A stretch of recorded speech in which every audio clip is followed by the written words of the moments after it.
Hello student, welcome to political science department class. कैसे हैं मेरी यूट्यूब फैमिली? आई होप आप सभी लोग हेल्दी होंगे, हैप्पी होंगे और साथ ही साथ अपने बीए फर्स्ट ईयर की और आपके सिविल से जुड़े हुए आपके एलटी ग्रेड जितने भी पॉलिटिकल साइंस सब्जेक्ट या सोशल साइंस सब्जेक्ट से रिलेटेड स्टूडेंट हैं वो सभी हमारे चैनल से अपने स्टडी में लाभ ले रहे होंगे। प्लीज़ हमें कमेंट करके बताइएगा कि हमारे इस वीडियो से आपको क्या लाभ हो रहा है।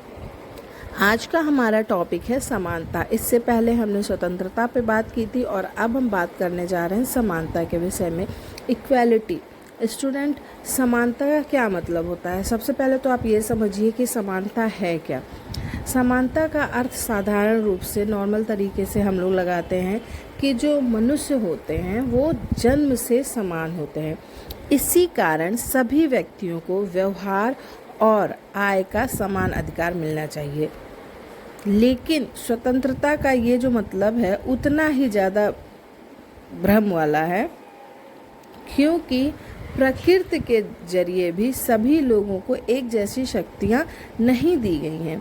हमारे मानवीय समाज में भी मोटे, पतले, लंबे, नाटे, कुशाग्र और मंद बुद्धि के अलग अलग तरीके के लोग देखने को मिलते हैं। ये आप सभी को पता है। तो वो भी तो प्राकृतिक असमानता के उदाहरण हैं। इसके अलावा इस तरीके की असमानता की धारणा को समाज के द्वारा अपनाया जाना अनुचित ही नहीं बल्कि असंभव भी है। तो वर्तमान समय में हम समाज में जिस तरीके की असमानता देखते हैं उस असमानता के कारण दो प्रकार के हैं और इन दो प्रकार के कारणों के आधार पर ही असमानता भी दो प्रकार की होती है। एक तरीके की असमानता वो है जिसका मूल व्यक्तियों में प्राकृतिक भेद है।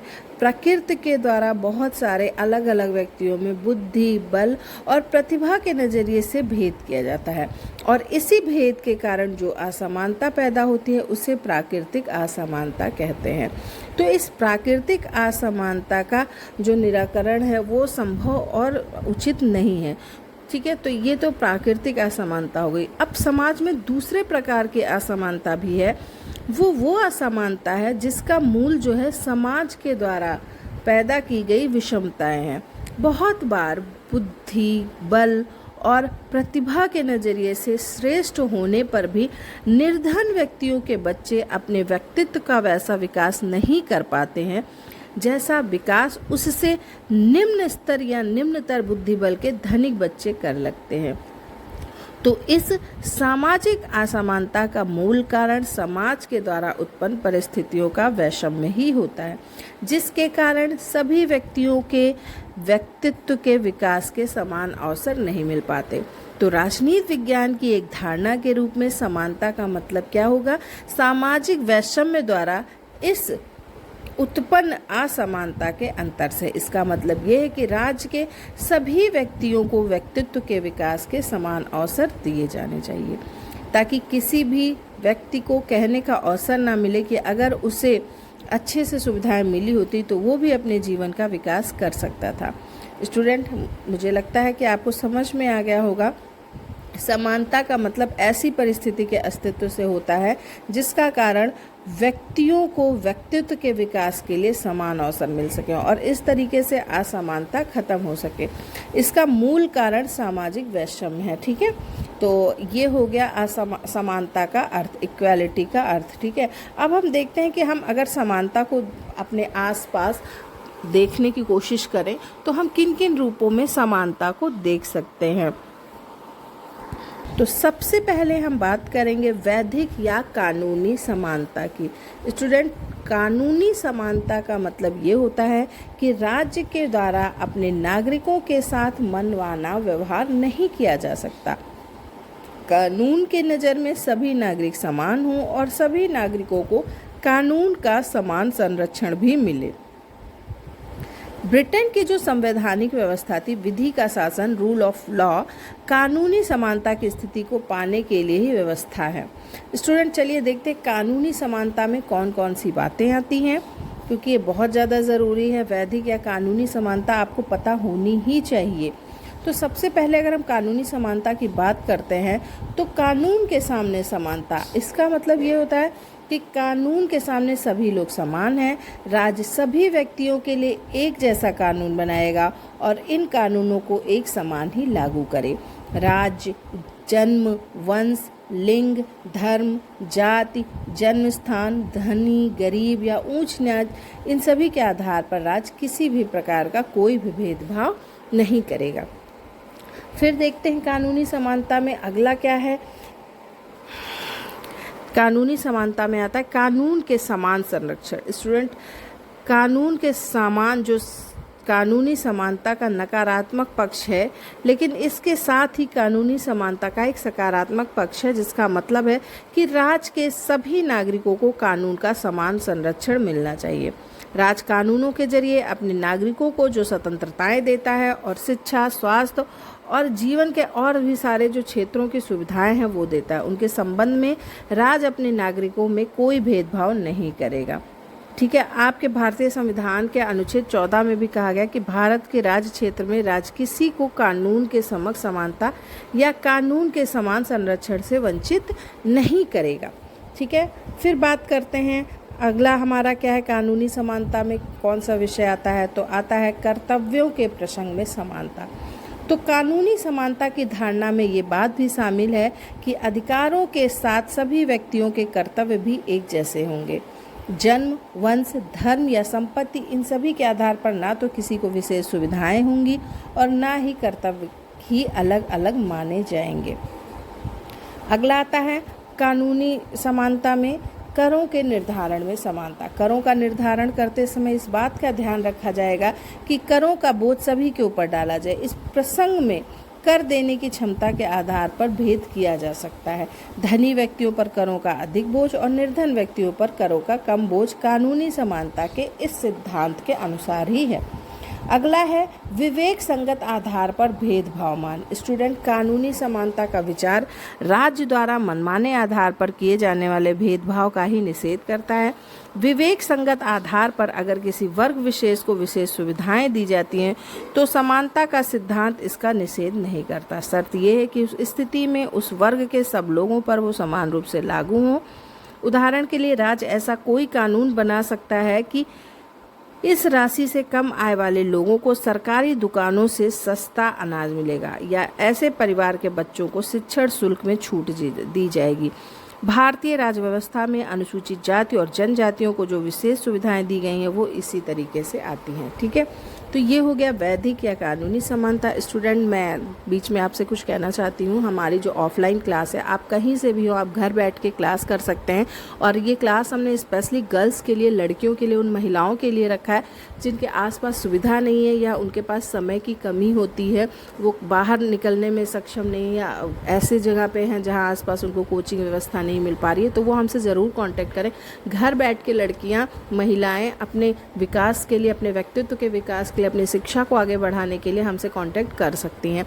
और हमारा स्पेशल बैच गर्ल्स के लिए चल रहा है जिसमें आप नेट, टीजीटी, पीजीटी, टीटी और साथ ही साथ बीए, एमए, पीएचडी, एंट्रेंस, इन सभी के लिए आप घर बैठे क्लास ज्वाइन कर सकती हैं। आपको स्टडी मटेरियल के साथ साथ बहुत सारी सुविधाएं दी जाएंगी। आप हमारे व्हाट्सएप ग्रुप से भी जुड़ सकते हैं। हमने डिटेल कॉन्टैक्ट जो है वो डिस्क्रिप्शन बॉक्स में दे दिए हैं।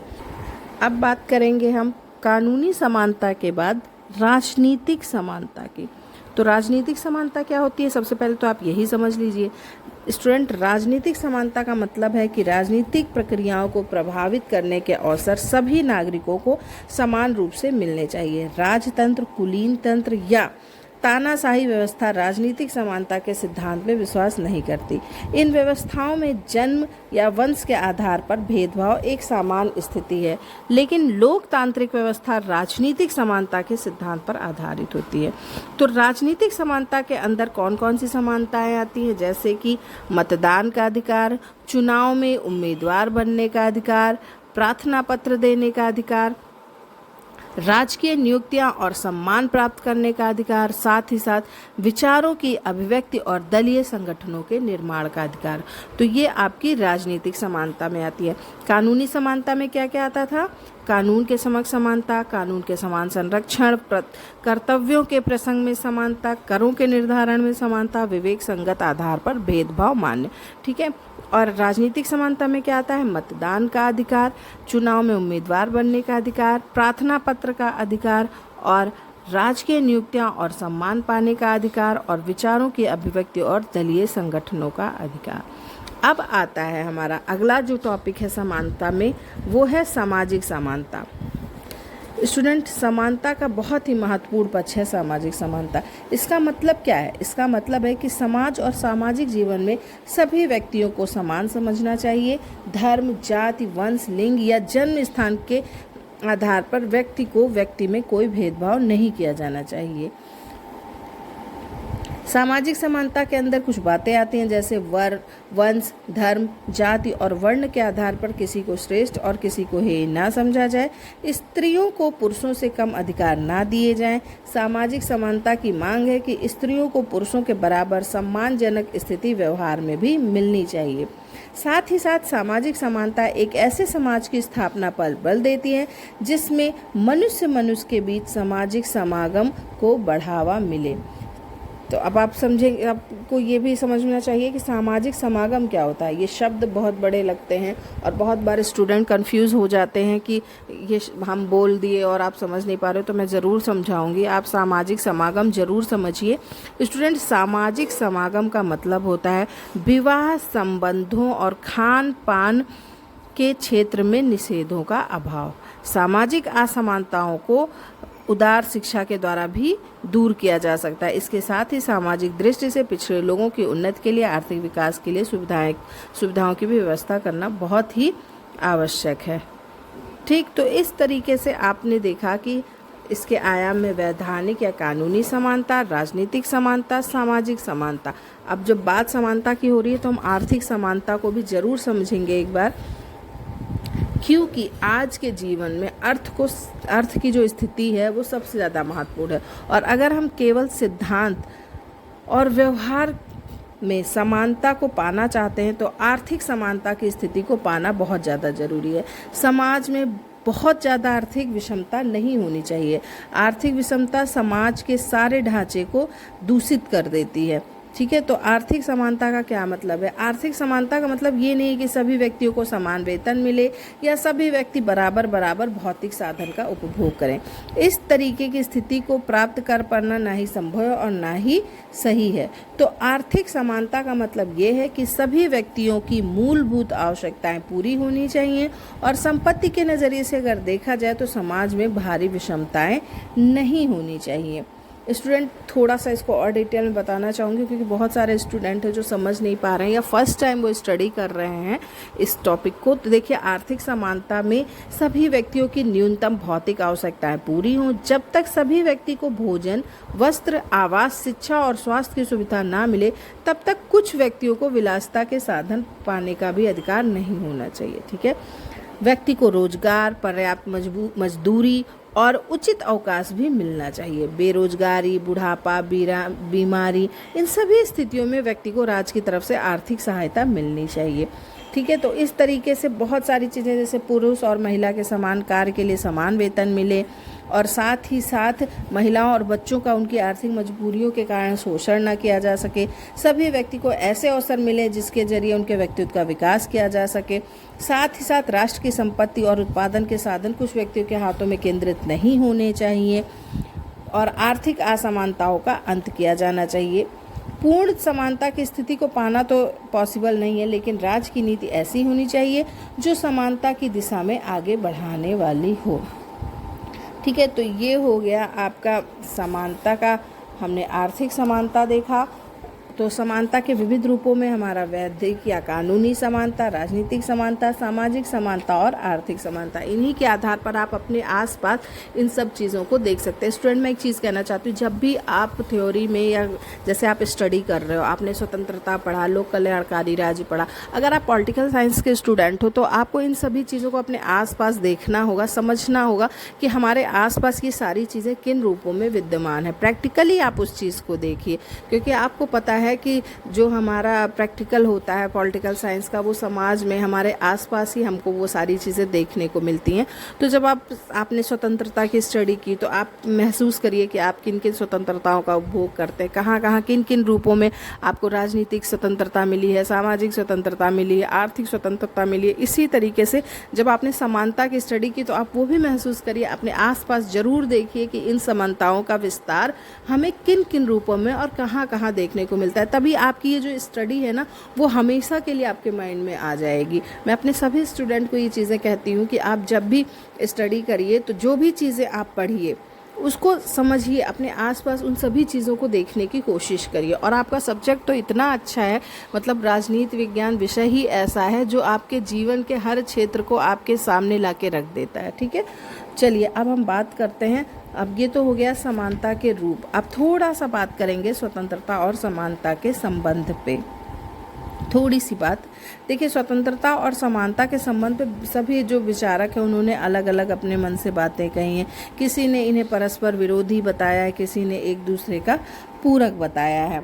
तो हम इस चीज़ को समझेंगे कि ये विरोधी हैं या पूरक हैं, लेकिन किसी भी तरीके से हम नहीं कह सकते कि ये एक दूसरे के अपोजिट है और ये एक दूसरे पे डिपेंड है। इन दोनों का अस्तित्व एक दूसरे के बिना बेकार है, मतलब एक दूसरे के बिना ये कुछ भी नहीं है। तो हम कह सकते हैं कि स्वतंत्रता और समानता एक दूसरे के सहायक और पूरक हैं। ये आपका चैप्टर कंप्लीट हुआ, स्वतंत्रता और समानता। हमने लास्ट क्लास में आपको स्वतंत्रता के विषय में बताया था, आज हमने समानता के विषय में बताया। प्लीज़ हमारे चैनल को सब्सक्राइब कर लीजिएगा। आपके एक लाइक से, एक सब्सक्राइब से मुझे बहुत मोटिवेशन मिलता है। मैं आप सभी के लिए कोशिश करूँगी कि और बेहतर और अच्छे अच्छे टॉपिक जो है ला सकूँ। BA फर्स्ट ईयर का ये पूरा सीरीज़ मैं कंप्लीट कर रही हूँ, जिसमें अब हमारा जो अगला टॉपिक होगा वो न्याय और कानून होगा। फिर उसके बाद BA फर्स्ट ईयर का फर्स्ट पेपर जो हमने सिलेबस से स्टार्ट किया था वो आपका कंप्लीट हो जाएगा। तो मैं कोशिश करूँगी कि आपके लिए और भी अच्छे से नेक्स्ट टाइम आपका जो न्याय का क्लास है जल्द से जल्द आपके सामने हो। प्लीज़ हमें लाइक करिएगा, हमारे चैनल को सब्सक्राइब करना मत भूलिएगा और इसे शेयर भी करिएगा। और साथ ही साथ एक कमेंट करके ज़रूर बताइएगा कि हमारे क्लास लेने से आपको क्या फ़ायदा हो रहा है। Thank you so much.